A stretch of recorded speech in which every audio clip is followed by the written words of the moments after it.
ओम शांति। 14 सितंबर 2024। आज की मुरली। मीठे बच्चे, बाप के श्रीमत पर चलकर अपना श्रृंगार करो। परचिंतन से अपना श्रृंगार मत बिगाड़ो। टाइम वेस्ट न करो। प्रश्न: तुम बच्चे बाप से भी तीखे जादूगर हो, कैसे? उत्तर: यहाँ बैठे बैठे तुम इन लक्ष्मी नारायण जैसा अपना श्रृंगार कर रहे हो। यहाँ बैठे अपने आप को चेंज कर रहे हो, ये भी जादूगरी है। सिर्फ अल्प को याद करने से तुम्हारा श्रृंगार हो जाता है। कोई हाथ पांव चलाने की भी बात नहीं, सिर्फ विचार की बात है। योग से तुम साफ, स्वच्छ और शोभनीक बन जाते हो। तुम्हारी आत्मा और शरीर कंचन बन जाता है। यह भी कमाल है ना। ओम शांति।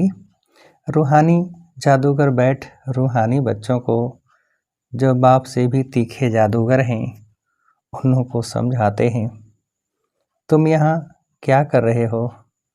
यहाँ बैठे बैठे कोई चुरपुर नहीं, बाप अथवा साजन सजनियों को युक्ति बता रहे हैं। साजन कहते हैं, यहाँ बैठे तुम क्या करते हो? अपने को तुम ऐसे लक्ष्मी नारायण मिश्र श्रृंगार रहे हो, कोई समझेंगे? तुम यहाँ सब बैठे हो, फिर नंबरवार पुरुषार्थ संसार तो हो ही ना। बाप कहते हैं ऐसे श्रृंगारे हुए बनना है।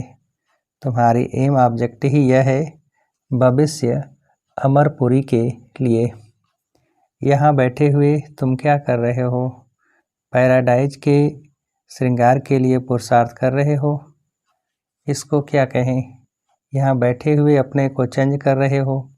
उठते बैठते चलते बाप ने एक मनमना भव की चाबी दे दी है।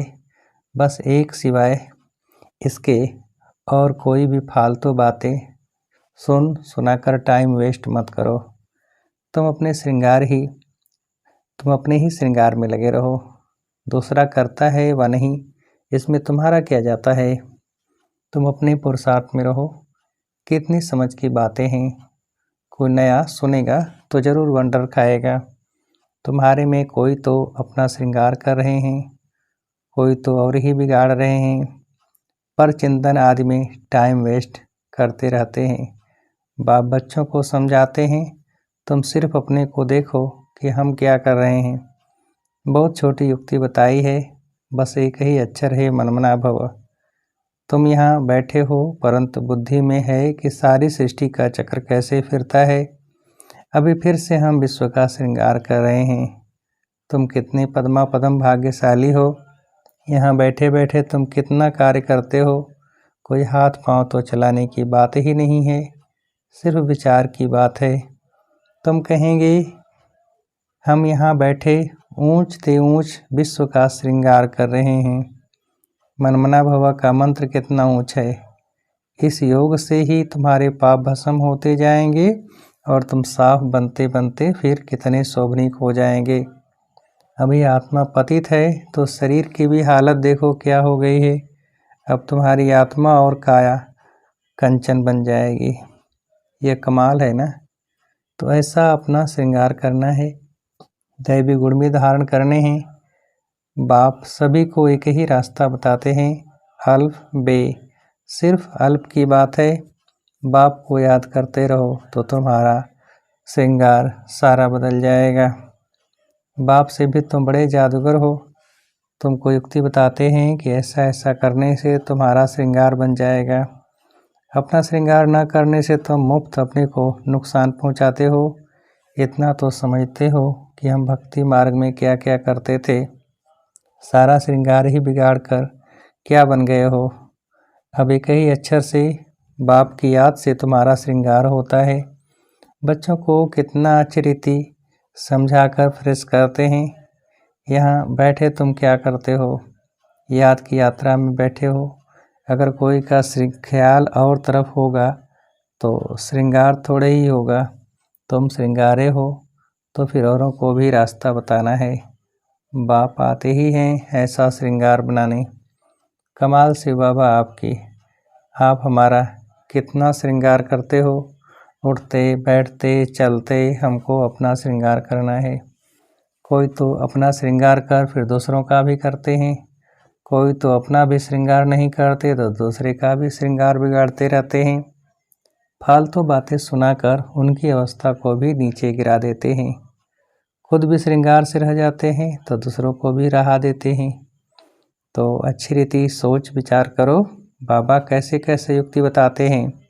भक्ति मार्ग के शास्त्र पढ़ने से यह युक्तियाँ नहीं आती हैं। शास्त्र तो हैं भक्ति मार्ग के, तुमको कहते हैं तुम क्यों शास्त्रों को नहीं मानते हो। बोलो हम तो सब मानते हैं, आधा कल भक्ति की है। शास्त्र पढ़ते हैं तो कौन नहीं मानेंगे। रात और दिन होते हैं तो ज़रूर दोनों को मानेंगे ना। यह है बेहद का दिन और रात। बाप कहते हैं मीठे बच्चों तुम अपना श्रृंगार करो, टाइम वेस्ट मत करो। टाइम बहुत थोड़ा है, तुम्हारी बड़ी विशाल बुद्धि चाहिए, आपस में बहुत प्रेम होना चाहिए। टाइम वेस्ट नहीं करना चाहिए क्योंकि तुम्हारा टाइम तो बहुत वैल्यूबल है। कौड़ी सी हीरे जैसा तुम बनते हो, मुफ्त में इतना थोड़े ही सुन रहे हो। कोई कथा है क्या। बाप अक्षर ही एक सुनाते हैं। बड़े बड़े आदमियों को जास्ती बात थोड़े ही करनी चाहिए। बाप तो सेकंड में जीवन मुक्ति का रास्ता बताते हैं। यह हैं ही ऊंच श्रृंगार वाले। तब तो उन्हों के ही चित्र हैं जिनको बहुत पूजते रहते हैं। जितना बड़ा आदमी होगा उतना बड़ा मंदिर बनाएंगे, बड़ा श्रृंगार करेंगे। आगे तो देवताओं के चित्र पर हीरे का हार पहनाते थे। बाबा को तो अनुभव है ना, बाबा ने खुद हीरे का हार बनाया था लक्ष्मी नारायण के लिए। वास्तव में तो उन्हों जैसी यहाँ पहरवाइश कोई बना न सके।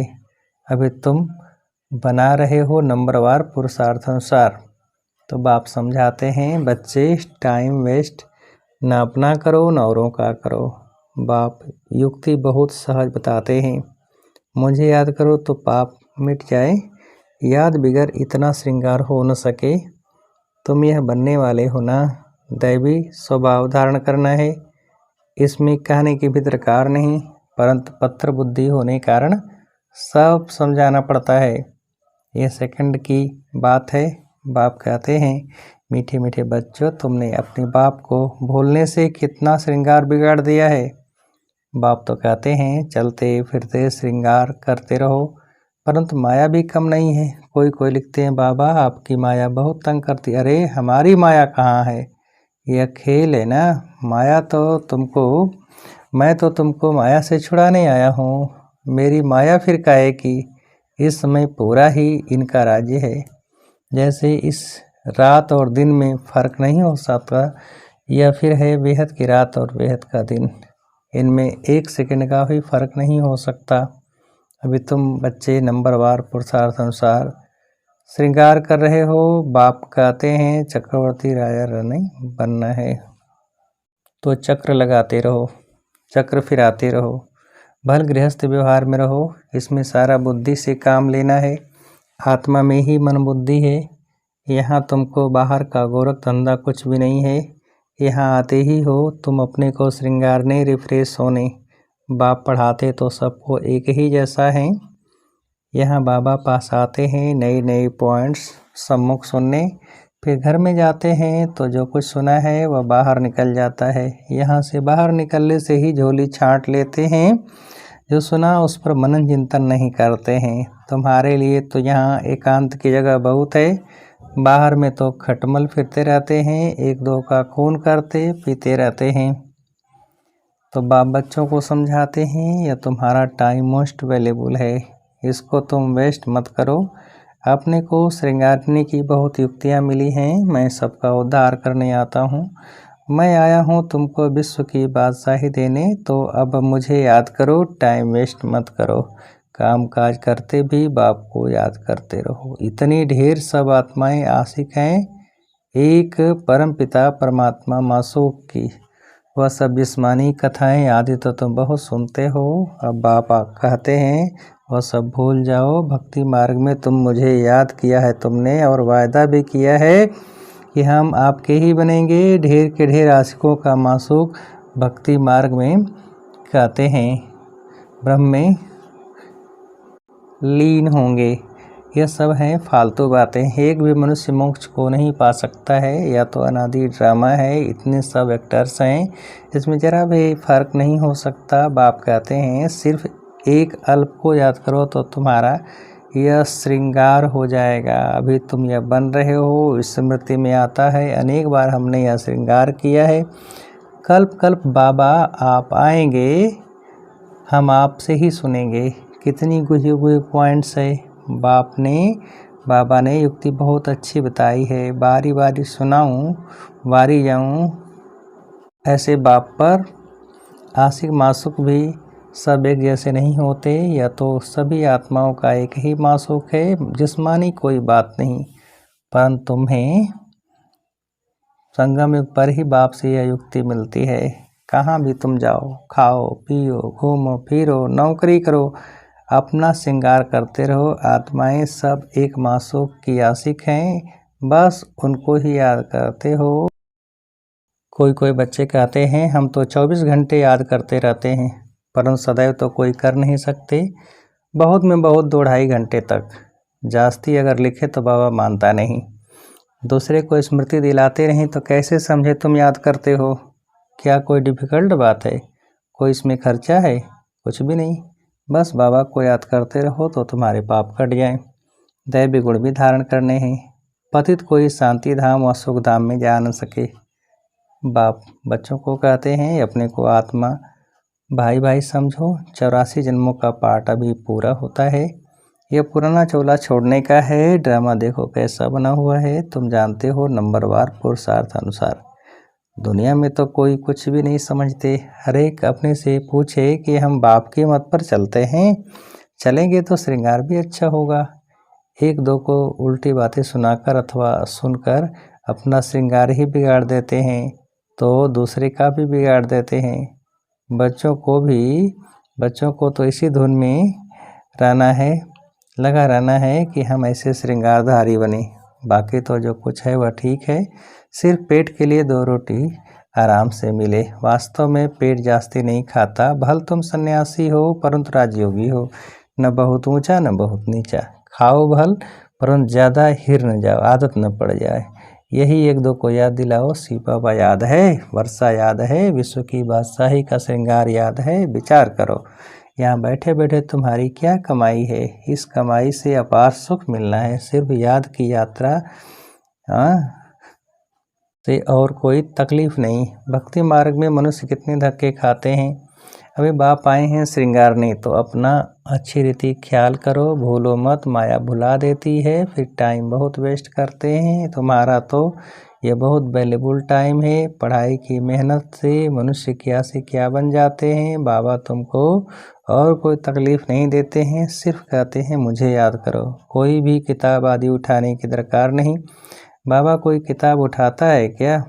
बाप कहते हैं मैं आकर इस प्रजापिता ब्रह्मा द्वारा अडॉप्ट करता हूँ। प्रजापिता है ना, तो इतनी कुख वंशावली प्रजा कैसे होगी। बच्चे अडॉप्ट होते हैं, वर्षा बाप से मिलता है। बाप ब्रह्मा द्वारा अडॉप्ट करते हैं, इसलिए उनको माता पिता कहा जाता है। यह भी तुम जानते हो। बाप का आना बड़ा एक्यूरेट है। एक्यूरेट टाइम पर आते हैं, एक्यूरेट टाइम पर जाएंगे। दुनिया की बदली तो होनी ही है। अभी बाप तुम बच्चों को कितनी अक्ल देते हैं। बाप के मत पर चलना है। स्टूडेंट जो पढ़ते हैं वही बुद्धि में चलना है। तुम भी यह संस्कार ले जाते हो। जैसे बाप में संस्कार है, वैसे तुम्हारी आत्मा में भी यह संस्कार भरते हैं। फिर जब यहाँ आएंगे तो वहाँ पार्ट रिपीट होगा। नंबरवार पुरुषार्थ अनुसार आएंगे। अपने दिल से पूछो कितना पुरुषार्थ किया है अपने को श्रृंगारने का। टाइम को हाँ वेस्ट तो नहीं किया। बाप सावधान करते हैं, वाहियात बातों में कहाँ भी टाइम न गवाओ।